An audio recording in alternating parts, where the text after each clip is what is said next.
Hey guys, it's Diesel Jane. Today I wanted to show you some more snack ideas. So these are 10 snack ideas that I've been loving lately that I feel like you need in your life and you need to know about. So let's just get started.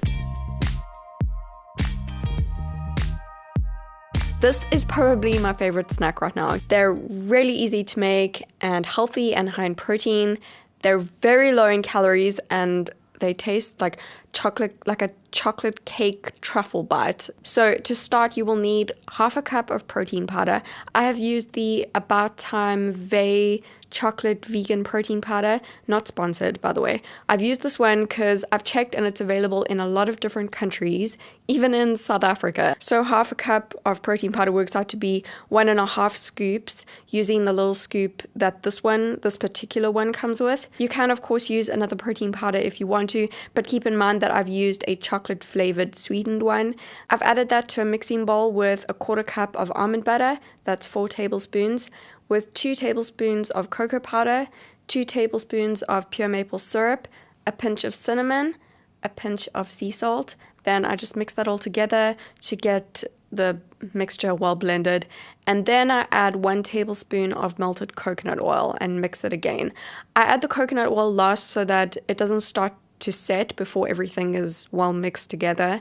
I've lined a tray with some parchment paper and I'm taking about a heaped teaspoon amount of the batter at a time and pressing it really tightly between my hands into a rough ball shape. And I just keep doing that until all of the batter is used up, and then I place it in the fridge for about 30 to 60 minutes. You can speed up the setting time by using the freezer instead. And once they're set, I like to sprinkle a little bit of cocoa powder on top. It makes them look pretty. Alternatively, you can roll them in cocoa powder straight after shaping them before you put them in the fridge to set. So I usually actually make a batch of 20 out of this batter, and if you make 20 chocolate protein bites out of this mixture, each bite will only be about 40 calories, which is really low, and will contain about 2.3 grams of protein. So that's definitely one of my current favorite healthy snacks. 40 calories for a little bite of healthy chocolate cake truffle heaven. Yes, please. I'll take that. Just store them in the fridge in an airtight container to keep them fresher for longer. The next healthy snack idea that I'm going to show you guys today is my favorite fruity ice lolly recipe. Really easy to make and healthy too. I like to use 1 medium-sized banana with a cup of fruit. I've chosen mango, half a cup of milk. I'm using unsweetened almond milk and roughly 1 tablespoon of pure maple syrup. And you will obviously need an ice lolly mold set. I just add everything to my NutriBullet. You can use any kind of blender. 1 medium banana, 1 cup of mango, half a cup of almond milk, and half to 1 tablespoon of pure maple syrup as you need. Just blend it up and pour it into your ice lolly molds. And I'll show you what I do like to do sometimes. It's nice to have some color and flavor variations so that you can choose which one you want. So I like to fill half of the ice lolly tray with that recipe, and then I like to add some frozen raspberries to the rest of the mix. I've used 1 cup of frozen raspberries and I've just added a little bit of extra almond milk. Blend it up again and just pour it into the rest of the molds. Place the little tops on and freeze for a few hours until they're frozen, and there you have healthy fruit ice lollies. You can do as many variations as you like. You can try blueberries, strawberries, etc. I love using mango and banana especially because it makes it really creamy. So you can just grab one out the freezer when you have those ice cream cravings. If you haven't yet tried frozen grapes or frozen mango as a snack, you should definitely give it a go. grapes and mango are the best fruits to eat frozen. They're my favorites. And it's really quite basic. Just rinse some grapes, pull them off the stalks and place them in a reusable Ziploc bag in the freezer for a few hours. And you can do the same with mango. Peel some mango, remove the pit, slice it up into pieces, store it in a little reusable Ziploc bag. That's simple. After a few hours, you can serve some of the frozen fruit into a little bowl, and you've got a really yummy, healthy frozen treat. Really yummy, and it's super healthy, obviously, because it's just fruit and really simple.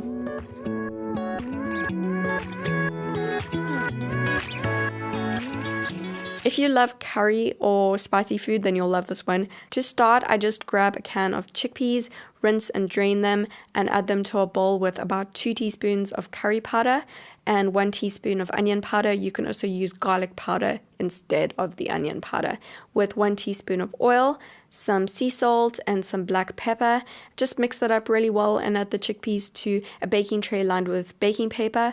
I like to spread them out so that they're all flat on the tray, and roast them in an oven preheated to 400 degrees Fahrenheit or about 200 degrees Celsius for 30 to 40 minutes. I usually do about 40 minutes, and once they're fully cooled, you can store them in an airtight container, and it's a really nice little snack that you can have in a little bowl when you get home. And you just feel like a snack, or you can pack some into your lunchbox in a little Ziploc bag, or you can even add these little curried roasted chickpeas to a salad. That's really yummy too. The classic ants on a log snack is very easy to make, but I'm going to show you my favorite simple twist on it. Take 1 or 2 celery stalks and cut each stalk into 2 or 3 pieces. Then top or fill each celery stick with some peanut butter. It's also really nice with a little pinch of sea salt if you like that sweet salty thing. Then top the peanut butter with a few raisins, which looks like ants on a log, very cute. And it's definitely a tastier way to eat celery, let's just be honest. My personal favorite twist on this recipe is to use dried cranberries instead of raisins. And then I also like to add a few chopped almond pieces to them too. A nice little change, very simple. And the chopped almonds do add an extra little crunch, which I love. And the snack is full of protein and full of fiber as well.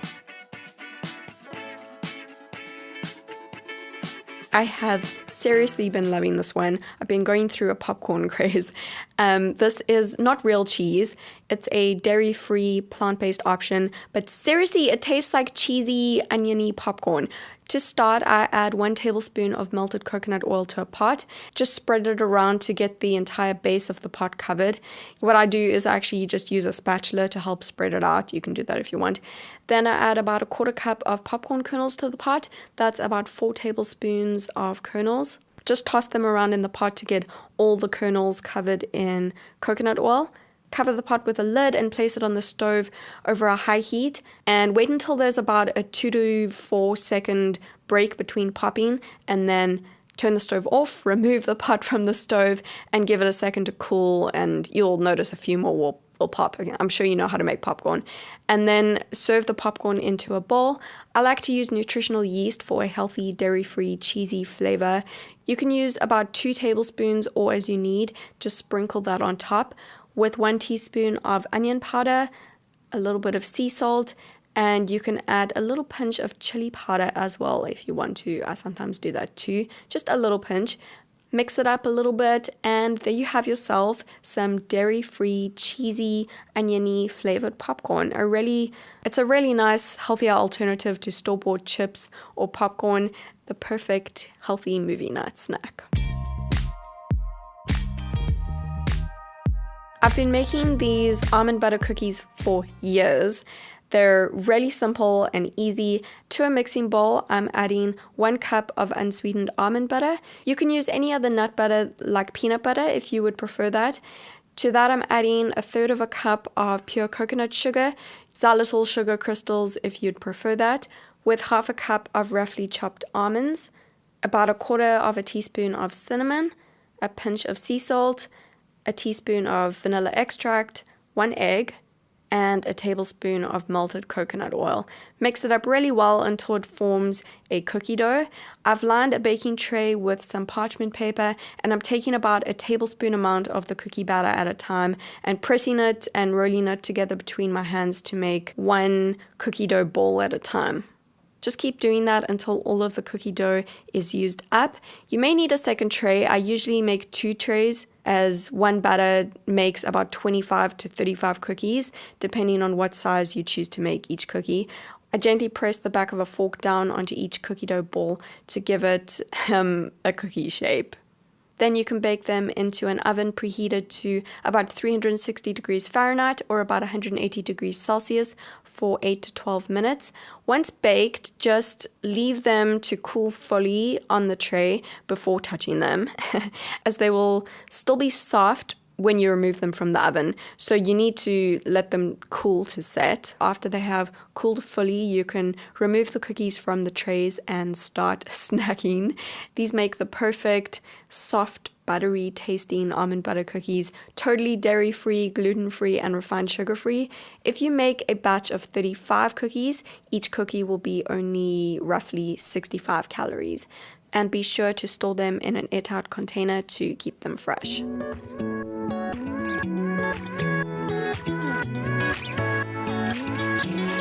Here is another one of my current favorites, cheesy spicy potato wedges. These have a cheesy flavor, but they're also dairy-free and plant-based. I like to use about 2 medium-sized regular brown potatoes, rinse and halve them and cut them into wedges. I add them to a bowl and cover them with about 2 tablespoons of nutritional yeast, 1 to 2 teaspoons of onion powder, or you can use garlic powder, a little pinch of chili powder if you want a touch of spice, sea salt and black pepper, and toss them up a bit in all of the flavor, and then drizzle about a teaspoon of oil over all of the wedges, toss them up again, and add them to a baking tray lined with baking paper. I like to spread them out evenly on the tray so that they bake evenly, and place them in an oven preheated to about 400 degrees Fahrenheit or about 200 degrees Celsius for 40 to 60 minutes until they're a little bit crispy, and then you'll have some delicious crispy, cheesy wedges. Definitely hits the spot when you're craving fast food fries or chips. It's just healthier.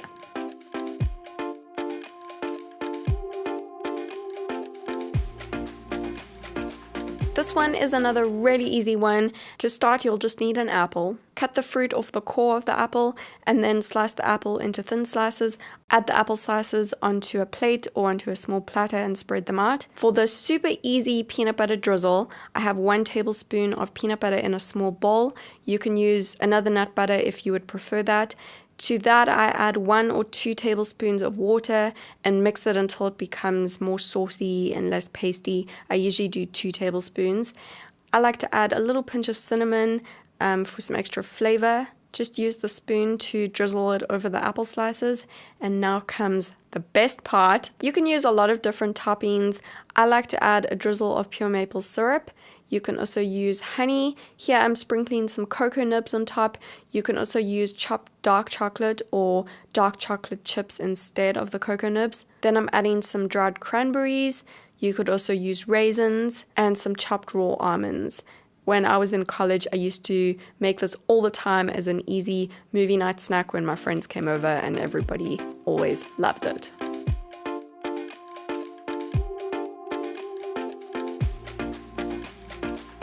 So I had to show you guys something with veggies. I've got some green bell peppers, some baby tomatoes, some cucumber, some broccoli, and some carrot sticks, which I'm adding to a plate.